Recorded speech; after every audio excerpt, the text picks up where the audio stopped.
Hello.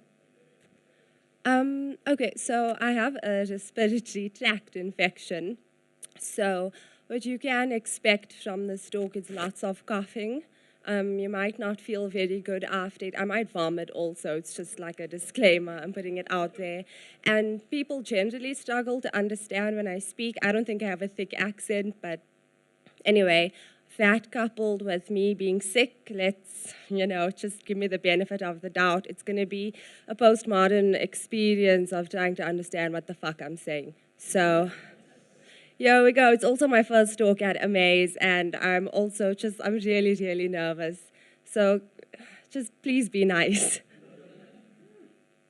Okay. Hello. Forget all that shit I said previously. Hi, guys. Welcome to my talk. So, it's called Crying in the Club.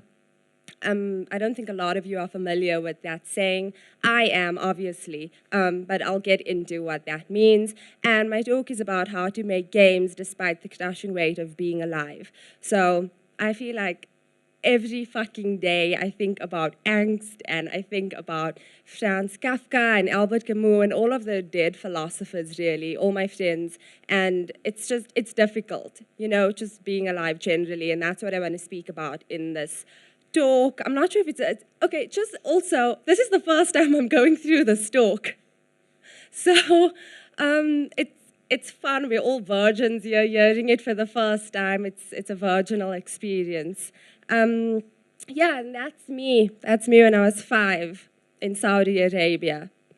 Okay, I'm not from Saudi Arabia. That's just some extra info. Off to a good start. Okay, so who am I? A lot of you don't know me, myself included. So I feel like who am I? It's the age-old question. What is time? What is the fucking meaning of anything? And I feel really old. That's why I have 222 years old, even though it looks like Z's, like sleepy years old, because of the font that I used. But yeah, I feel really old because I've been through a lot of shit in life, and it just makes me feel way older than the average 22-year-old, which is why I said all my friends are dead, because like we're around the same age. Okay, so I'm also a girl, surprise, and and I'm constantly shaking from the largeness of it. And what that means is that being a woman, especially like a woman of color in 2017, means you're fucking strong, because you deal with a lot of shit. And I mean, everyone, all women of color in the audience, femmes, I'm sure you guys can understand that kind of thing, right? So that's basically who I am. I'm also doing my honors in game design at Wits University. And I love writing and telling stories. So what exactly is crying in the club, right? According to Urban Dictionary, it's pretty much saying someone is getting emotional. And I don't know, for me, that's just like saying someone is a human being. But yeah, a lot of people use this phrase, and it's become kind of a meme. Like you can see, this is a friend of mine, and she tweeted that picture of her, and she was like, I don't know why I'm at gym, crying in the club right now, and with one of my shoes off, kind of thing. So it's just basically when like you're doing stuff, and then all of a sudden you hit like by a ton of bricks, and it's like, oh fuck, I'm sentient, what the heck is going on? Okay, I didn't sign up for this. That's how I feel. And then also someone has a Justin Bieber album there. It's his song, One Less Lonely Girl, which also happens to be one of my favorite Justin Bieber songs. It's so good. I would recommend everyone listen to it. He was 15 and in his prime when he released it. So just One Less Lonely Girl, guys, give it a listen. And then someone was also like, I don't know why I'm crying in the club listening to this right now. So I hope that gives like a broader definition of what crying in the club means. And then there's also this quote by Søren Kierkegaard, which I feel he was ahead of his time. Like he was already speaking about crying in the club. Millennials just made it more popular. So he says, that's him, by the way, that man laying on the floor. And he says, I have just now come from a party where I was its life and soul. Witticism streamed from my lips. Everyone laughed and admired me. But I went away.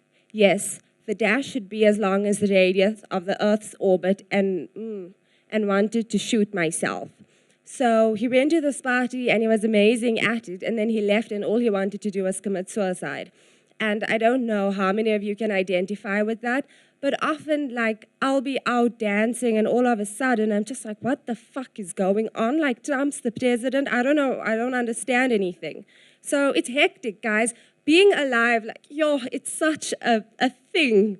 I don't know. So yeah, anyway, first off, what I want to say is fuck games, right?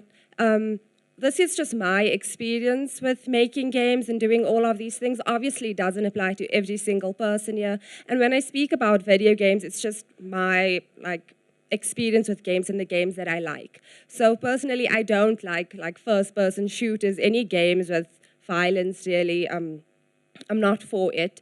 It's not that I necessarily have a problem with a lot of it. I didn't grow up playing games. So when I started playing games, I started off with Thomas Was Alone. And I was just like, holy shit, this is the best game ever, even though it was like the only game I've played. So I didn't have a lot of experience, but I've played more games since then, and it's still the best game ever.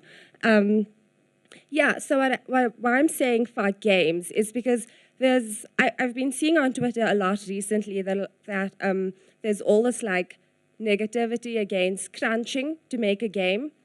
And I haven't been in the industry long enough, but I mean, I am a person and I know crunching is not healthy in any sense, you know? So when I say fuck games, I mean, like you're feeling all of this shit inside of you. So and I mean, I'm a student, so I have to make games because it's part of my course, right? But I don't want it to be like this. I don't want to make games because it's part of my course.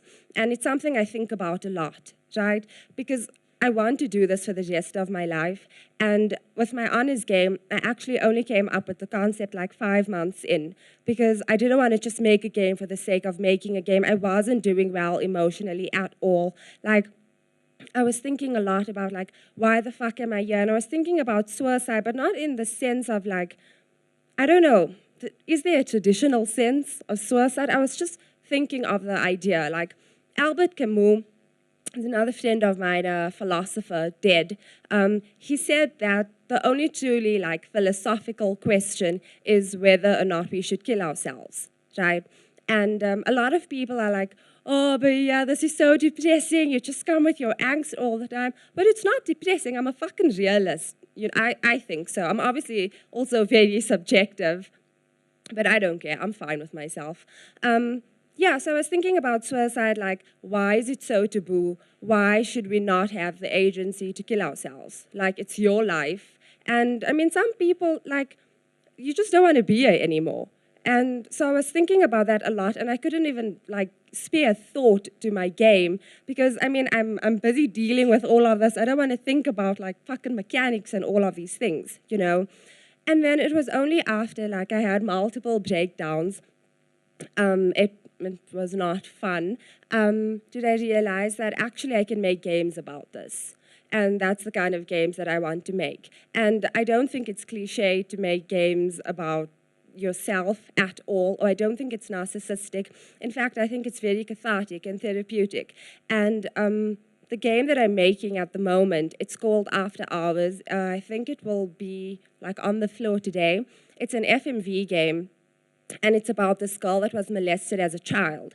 And then she grows up, but she sort of like represses all of those memories. And she grows up and she finds out that her mom kind of knew about everything because she was molested by her stepfather. And it fucks her up because she's like, my mom, you know, the person that I trust with everything, even though they don't have an amazing relationship, she knew about this all along. And it fucks her up. And the whole game is just a night in her life. And she has borderline personality disorder as well. And it's just a game that sort of represents what it's like to be a woman living with that. And unfortunately, a lot of my really close friends have been raped, molested, all of these things. In fact, I don't know any of my friends who haven't been like sexually assaulted by a man. And I felt like I had to tell that story. And Nina Freeman said to me yesterday, actually, that she makes games about her own life, but only after there's been some critical distance, which I thought was really healthy because, you know, you aren't like in it and you sort of have a more objective point of view, if that's possible, and I didn't do that. I surrounded myself with all of these people that have been through it myself as well, and and I went in and I made the game. And it was hard. Like, I'm still in the process of making it. And just when I thought like I dealt with all of my breakdowns, no, surprise, it all came back again. And I had to do a lot of research into this as well, like into what it's like being molested. And I read a lot of stories about young girls that have been molested, and it fucking broke me. Like, I wanted to vomit when I would read these kinds of things. It was disgusting, and I couldn't believe people were like this at all. And I felt like the only way anything could change is through education. And I don't care if that sounds cliche, but like, I'm a very ardent supporter of education. And I feel like with games, we can definitely do that. So while some people are making games about like shooting each other or typecasting Muslims as terrorists, fuck you if you do that, and those kinds of things, I'm not going to make games about that. You know, I'm going to work on myself, and I feel like through working on myself, I can make better games. I should have been in the next slide by now. That's me. I'm an existentialist. I don't know if that's come across so far. But that's me saying, ew, existence, and like choking myself and saying, no, pooey, no, thank you, no, sir, not for me. Yeah, so that's just a slide I made. I thought it was funny. A lot of this is just like an inside joke with myself. The talk is also just for myself to kind of like believe the stuff that I'm saying, you know? So it's a pretty selfish talk in that sense, but there's nothing wrong with being selfish. Also, just, I forgot to say this in the beginning. I say and everything and stuff a lot, right? Unconsciously. So every time if you hear me saying that, I want you just to like scream into the void. Like, you know, like a drinking game where you drink every time someone says something, except I don't drink, so it doesn't make sense for this. So just like fucking scream if you hear me saying that. Okay. This is me as well, even though I'm not in high school. I just love Freaks and Geeks, the show. And then it's like, this is how I feel sometimes. Like, oh, what do you want me to do? I'm only 10 years old. Like, except he says I'm in high school. Okay. Anyway, like I said, I haven't been through this talk before, so just bear with me, guys. Yeah, so before I go to that next slide that says, secondly, make games, I just want to reiterate that before thinking about making games, you should think about yourself. And for someone who takes making games really seriously, I feel like you owe it to your game to be the best person that you can be, to make like the best game that you can make. The kind of games that I make are games that I wish existed in the world, and I see that they don't, so I make them. And I think that's pretty cool. So I spoke about this, making games. Do that, guys. And I saw this tweet on Twitter that said, you should make art that like the 13-year-old version of yourself would be proud of. And if I was 13 and I met me now, I think I was fucking cool, honestly. Like, I would want to be this girl when I grew up, minus all the dread and angst and constant screaming. But it's fine, that girl wouldn't know that I'm like that. It's all just a ruse. Okay, yeah, so make games. I hope this talk was somewhat informative. If anything, I just want everyone to leave this talk like being better people and coming and talking to me because I have fucking bad social skills. I'm like shaking at the moment. I'm not like the worst person, I would say. So come in and say hello. We can drink water together. And yeah, and then also just to end off my talk, I need to play the best video of our time. It's from Don't Hug Me, I'm Scared. And I fucking love that show.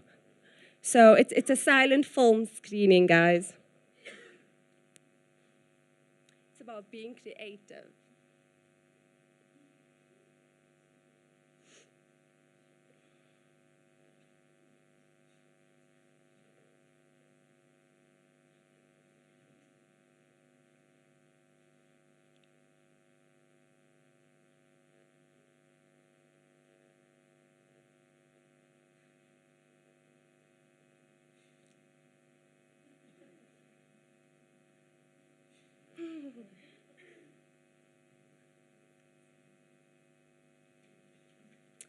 And yeah, I hope Amaze allows me to speak again after I fuck this up a little, but anyway, that's all.